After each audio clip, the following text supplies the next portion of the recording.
All right, so I'm just chilling in my car right now.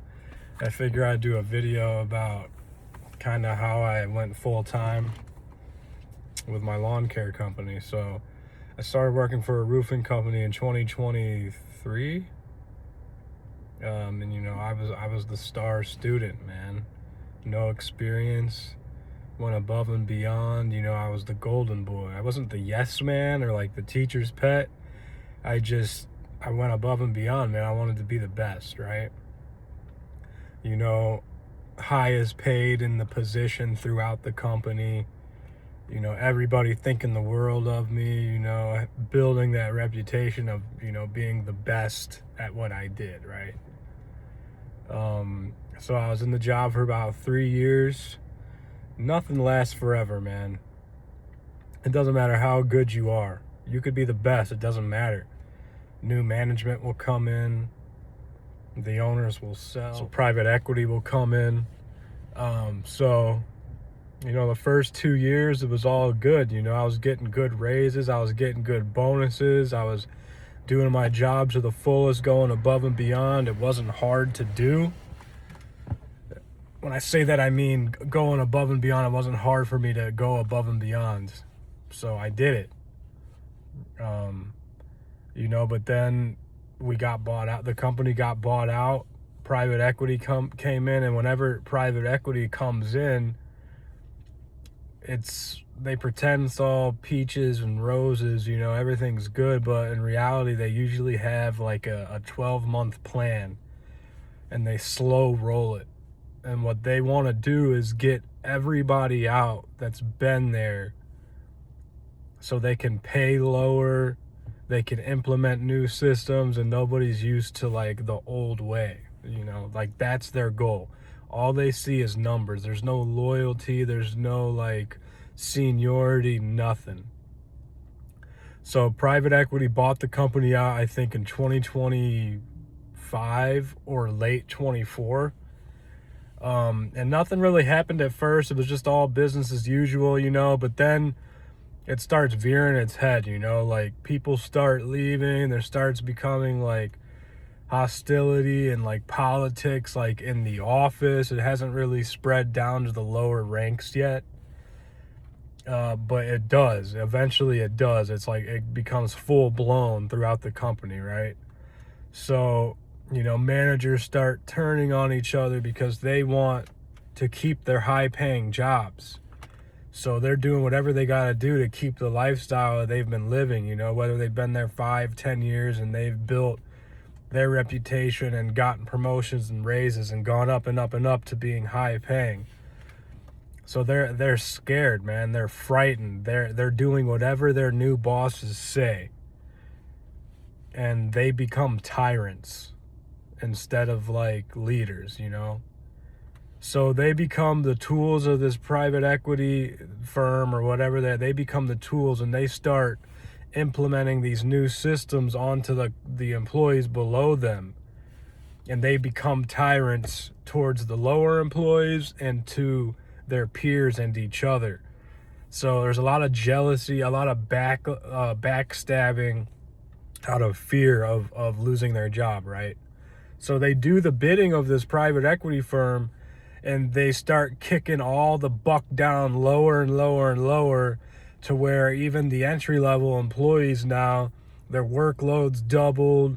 There's harsh policies, threatening of termination if you don't play ball, right? No matter how loyal you've been or how long you've been there, that's just how it begins, right? So that's kind of what happened with my company. You go from being the golden boy that everybody respected and like knows of you and this and that, to like it just doesn't matter anymore, Like you were the best, and then all of a sudden like you don't matter. It's really crazy, man. And then, certain people in management that knew who you were and how good you were, they leave because they see how everything's going and they get a better opportunity. So now there's management in there that they may know you were good, but they're so two-faced and they don't care. Like they're just trying to protect their job, or they don't know you at all. So you have no type of like history with them. and you're nothing to them, right? So that's kind of what happened. People start leaving, and it's almost like this firm, through those tyrant managers that are fearful of their job or lifestyle change, they just push on you extreme workload, extreme stress, like try to make you fear for your job if you don't do everything they say. And their goal, I'm convinced, is to get you to leave because they don't want to pay you what you're making anymore. They want to bring somebody new in that they can pay $20,000 less to do more work than what you were doing. That's their goal. It's all numbers, numbers, numbers. That's all they care about is the end, right? So that's kind of what happened 2 weeks before I got fired for having my own companies, because they found out. 2 weeks before I got fired, there was like a meeting where they were pretty much saying like, we have to be at work from sun up to sundown, but we're not allowed to get overtime. It's like, what? That doesn't even make sense, man. How am I? You want us to stay longer hours? You want us to be doing multiple things multiple times a day in a process, and want us to stay literally the whole day, but you don't want us to get overtime? Like, it was just weird stuff, like making like redundant processes and do this, do that, do this, do that, like a list throughout the day for every day that was just enormous, you know? It makes you like hate working there. So that's what the meeting was about, you know? So it was, I already felt like I was done because the company just changed so much. It went from being like, I don't want to call it light duty, but like it was an enjoyment to work there. Like you didn't feel overworked. In fact, you felt like you had more freedom than from other jobs. But in the end, it just changed. It just changed, man. It becomes so toxic. And you know, the higher ups, they're just all lazy, man. And they take credit for what the people below them do, and they backstab each other to try and like protect themselves. And the thing is, like, they're gonna get fired too. I've said this before. They're gonna get fired too or quit. They just don't realize it's just not their turn yet, right? So like they're being tyrants, they're being used by this private equity firm, but in the end, they're gonna be gone too, just like everybody else. And it's sad because it's like you gotta be a real loser to like treat people like that just to like try and keep your job and keep your salary. Like, you turn into a total tyrant, and like you don't even own the company. Like, you're doing all that work and you don't even own the company. It's not yours. Like, you're doing all this bidding for them and it's not even yours.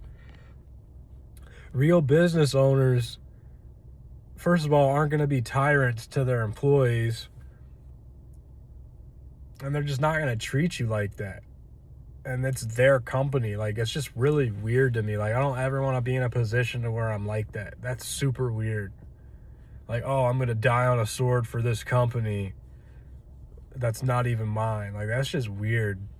So that's kind of my story, man. I went from like the golden boy over like 3.5 years. I went from like the golden boy, you know, making high, to like pretty much being like outcasted and like shunned and like getting fired. So my work never went down. Like, I always had a high output, went above and beyond, but that's just how it goes in corporate, like 9-to-5 life, man. It's toxic. You got to get out. So thanks for tuning in. Hopefully you're working on something on the side that you can build up to where you can leave that lifestyle, man. And you don't have to be a part of all that foolishness. It's a bunch of grown kids fighting over salaries and positions, you know.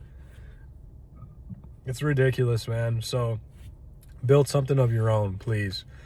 It's Elijah Will. Subscribe, hit the like. God bless.